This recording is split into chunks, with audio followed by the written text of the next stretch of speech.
Is blindness a barrier? No. Is deafness a barrier? No. Are mobility, learning, cognitive disabilities, speech impairments and others, or even a combination of them, barriers? No way. Lack of accessibility is. Welcome to Web Accessibility for All.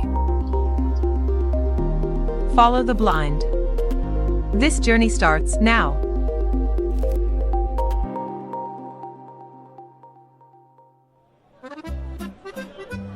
Just a few weeks ago, the new European Accessibility Act was officially published. So if your digital product or service reaches people in the EU, even if you are based somewhere else, this law affects you. Today we are answering real questions from people working in tech. Developers, designers, freelancers, product owners, and managers who are now realizing this law changes more than they thought. I am Ariel, your host, and welcome back to Web Accessibility for All. Lucas, the developer. Let me introduce you to Lucas. He is a React developer working remotely from Colombia for a fintech company based in France. He is focused, detail-oriented, and accessibility isn't new to him. So when his product manager drops this message into Slack, "Hey, are we compliant with the new EU accessibility law?" Lucas doesn't panic, but does hesitate. And then he asks the first question that a lot of devs are asking right now. Wait, isn't WCAG 2.1 AA enough? Then he goes a step further and asks something even more important. If our app passes WCAG, are we still at risk under this new law? And the answer, unfortunately, is yes. The law doesn't stop at interface guidelines. It applies to the entire product experience. So what should Lucas, and maybe you, do next? Start by asking, are our support and contact tools usable with a screen reader and keyboard? Are our documents and exports tagged and structured for assistive tech? Are we testing beyond just the interface, including file downloads, forms, and chat? Because under this law, accessibility isn't just about the front end. Leena, the designer. Now let's hear from Leena. She is a UX designer working for an e-commerce company based in the UK. Leena takes accessibility seriously.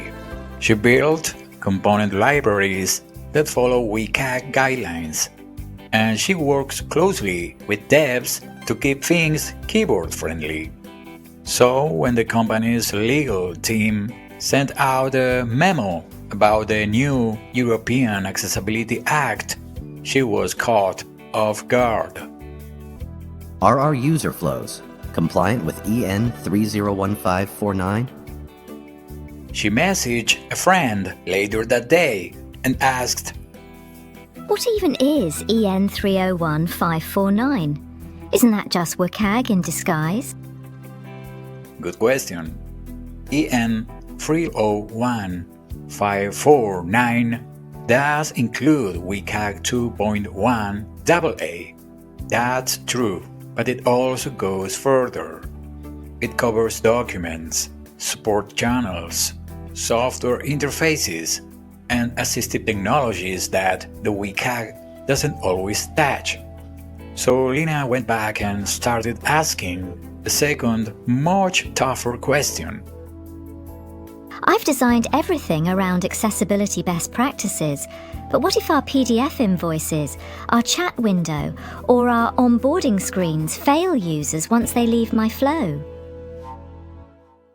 So here is what Leena and all of us in design can do. Audit not just your UI, but the whole flow. Collaborate with devs and PMs to make sure documents, media, and support tools meet accessibility standards. Sara, the product owner.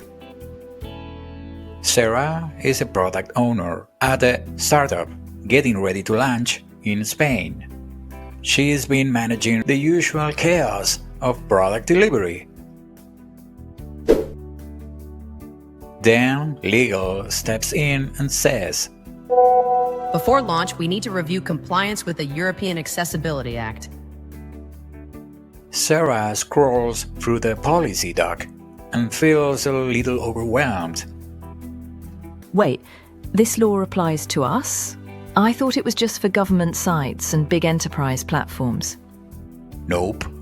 The European Accessibility Act applies to private companies too, especially in sectors like banking and fintech, e-commerce, communications, transportation, digital reading platforms, and software sold online in the EU market. Okay, we meet WCAG 2.1 AA on the front end, but do I need to worry about our support chat? Or even our help center articles? If users download a receipt, open a contract PDF, or ask for help through a chatbot, those experiences are part of the product, and under the new EU law, they have to be accessible too. So what product folks like Sara do? Start by mapping out the entire service journey, not just the UI. Review things like onboarding materials and policies, and coordinate accessibility as a cross-team effort from procurement to design to dev. Darnell, the contractor. Now meet Darnell. He is a freelance developer based in New York. He is often hired to create PDF templates and export features for clients around the world. Recently, a Dutch client asked him a question that caught him off guard. Are the PDFs you generate fully accessible and properly tagged? He reached out and asked two important questions. I'm just exporting data into PDFs. If I don't add tags or structure, what's the risk? Here's the deal. Digital documents like PDFs must be accessible. That means they need to be properly tagged with headings, lists, and tables, structured in a logical reading order, include alt text for images, and usable with screen readers and other assistive tech. What should Darnell and freelancers like him do? Use tools like Adobe Acrobat's Accessibility Checker, learn basic PDF tagging techniques, or partner with experts who do. Educate clients early that accessibility applies to documents, not just websites. Susan, the manager. Finally, let's meet Susan. She is a digital strategy lead at a US-based company that's rapidly expanding into European markets. Her team has been following WCAG for years. They thought they were covered. But recently, during a leadership meeting, Susan heard something new. Our onboarding emails, chatbot, and downloadable contracts must be reviewed for accessibility compliance under the new EU law. Wait, we've been WCAG compliant for years. Why do these other things suddenly matter? Susan's first question was straightforward. Her follow-up was even more pointed. Do we really need to test everything? Even our marketing emails and support bots?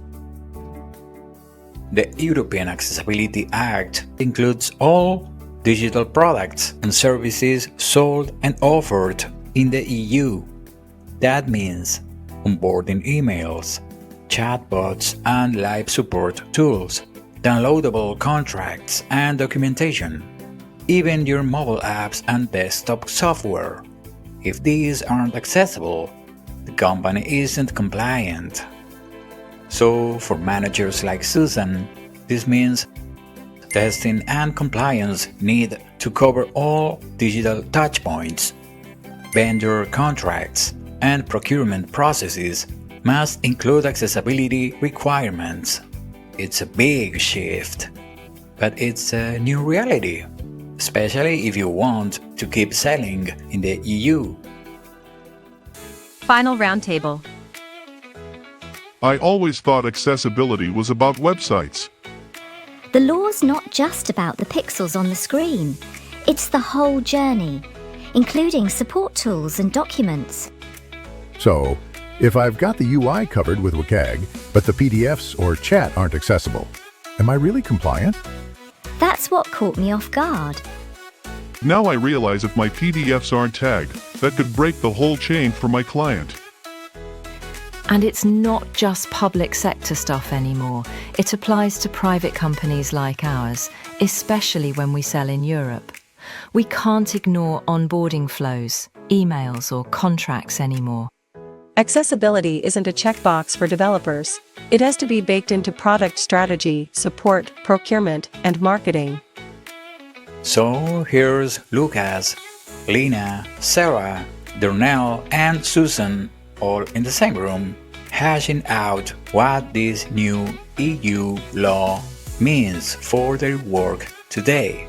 If your team serves customers in the EU, even if you are outside Europe, you are already in scope.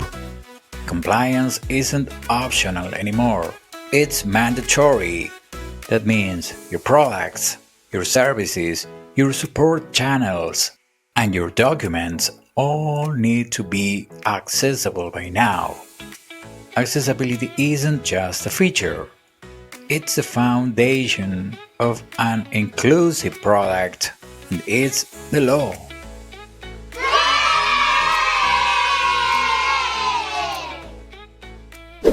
Thanks for listening to Web Accessibility for All.